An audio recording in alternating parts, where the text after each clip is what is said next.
Sui Wenti, Kaisar Wen dari Sui, atau Yang Qian, adalah pendiri dan kaisar pertama dinasti Sui 581 sampai 618 Masehi.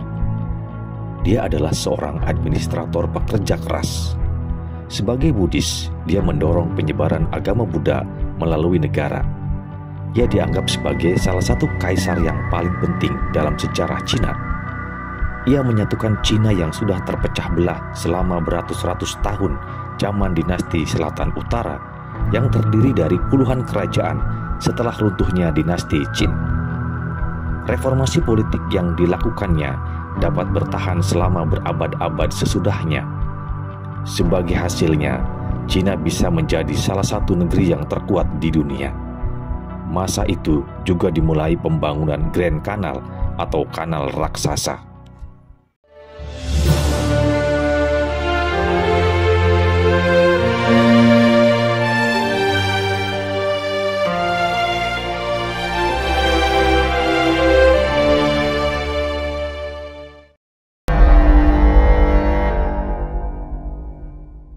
Kisah ini terjadi pada akhir zaman dinasti Utara Selatan setelah runtuhnya dinasti Qin. Pada tahun 376 Masehi, ada dua kekaisaran yang membagi wilayah utara dan selatan. Zhou Utara adalah salah satu kekaisaran di utara Tiongkok yang berhasil menaklukkan Qi Utara sehingga menguasai sebagian besar wilayah daratan di sisi utara Tiongkok. Suku Han berada di bawah kekuasaan etnis minoritas Xianpei, keluarga Yuan. Salah satu jenderal pasukan Zhou Utara adalah Yang Chung, bangsawan Sui.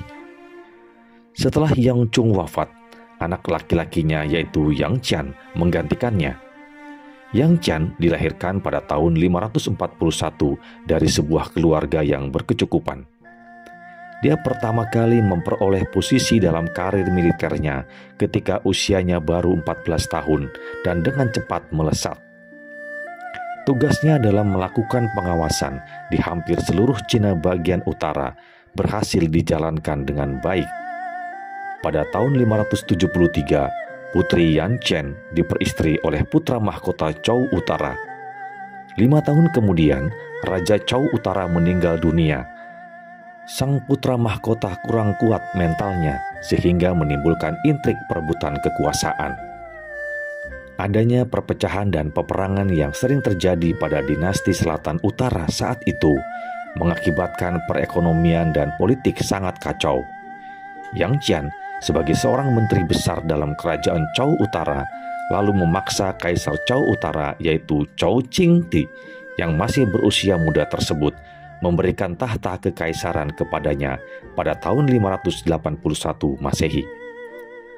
Yang Qian pun menjadi kaisar dengan gelar Kaisar Wen atau Sui Wenti pada saat berumur 40 tahun.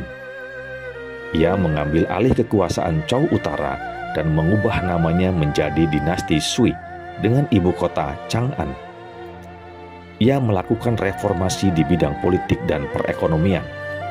Ia tidak puas hanya menjadi kaisar untuk daerah Cina Utara, sehingga pada tahun 588 Masehi melancarkan serangan ke kerajaan terakhir Cina bagian selatan. Kaisar Wen mengirim pasukan sekitar 500.000 prajurit menyeberangi sungai Yangtze. Pada tahun 589, ia menaklukkan ibu kota kerajaan Chen, Xianye, Jiangkang atau Nanjing. Dengan demikian, Kaisar Wen berhasil menyatukan Tiongkok untuk kedua kalinya dalam 369 tahun setelah kejatuhan dinasti Han Timur yang pecah menjadi 3 negara pada tahun 220. Perjalanan kekaisaran dinasti Sui yang besar pun dimulai. Selama masa pemerintahannya, ia merintis proyek-proyek konstruksi yang melibatkan jutaan buruh pekerja seperti pada era Qin Shi Huang. Kaisar Wenti menjadikan Luoyang sebagai ibu kota dan mulai membangun kanal besar untuk membantu pengembangan ibu kota barunya. Terusan kuno terpanjang di dunia ini memiliki panjang total sekitar 1.770 km yang menghubungkan 2 sungai terbesar di Cina, Sungai Yangtze di Cina Tengah dan Sungai Huanghe atau Sungai Kuning di bagian utara. Namun ia tidak berhasil menyelesaikan pembangunannya karena keburu wafat dan dilanjutkan oleh putranya yaitu Yang Kuang. Jutaan orang dipaksa untuk menjalankan proyek ini. Diperkirakan setengah dari para pekerja meninggal akibat bekerja terlalu keras dalam kondisi buruk. Saking banyaknya, tidak sedikit di antara para pekerja ikut dikubur dalam proyek. Kaisar Wen juga mulai membangun kembali tembok besar dan bagian-bagian lain di sepanjang perbatasan utara. Ia juga berusaha menaklukkan wilayah Vietnam. Pada tahun 602 Masehi, ia mengirim pasukan ke selatan dan berhasil menguasai Hanoi. Saat pasukan bergerak lebih jauh ke selatan, walaupun mereka memenangkan perang, para prajuritnya banyak yang meninggal akibat penyakit tropis. Kaisar Wen adalah penganut Buddha dan mencoba menyebarkan ajaran Buddhisme. Mahayana Buddhisme telah menyebar dan menjadi populer di wilayah Sui dan diperkirakan mulai berkembang sejak era Han Timur. Kaisar Sui Wenti mengadopsi sistem pemerintahan sentralisasi dan membuat undang-undang Sui sehingga perpolitikan di awal pemerintahannya lebih stabil. Dinasti Sui juga mengadopsi sistem ujian kekaisaran Han Barat, yaitu sistem ujian negara untuk merekrut orang-orang berbakat yang dijadikan pegawai negara, dan menempatkan pelajar Konfusius dalam bidang pemerintahan. Sistem ujian negara dinasti Sui ini juga diadopsi oleh dinasti-dinasti selanjutnya hingga dinasti terakhir yaitu dinasti Qing. Sui Wenti juga melarang pegawai pemerintahan provinsi berasal dari provinsi tempat ia dilahirkan. Di bidang ekonomi, Kaisar Sui Wenti melakukan sensus penduduk dan mengatur kembali kewarganegaraan, memperbaiki sistem pertanahan dan penyesuaian pajak. Ia juga mengembangkan pertanian dan memperkuat transportasi sungai.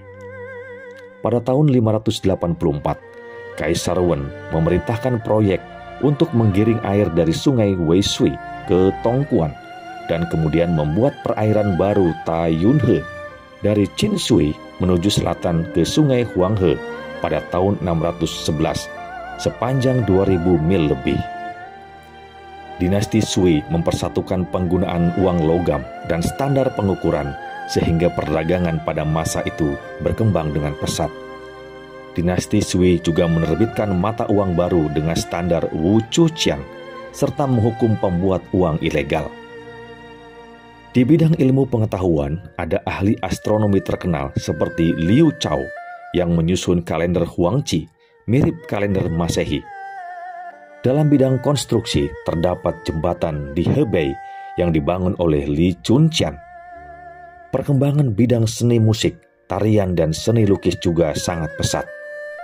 Dinasti Sui juga membuka kembali jalur sutra yang menuju Asia Barat, sehingga perdagangan dan hubungan Cina dengan Asia bagian Barat menjadi lebih erat dan berkembang pesat.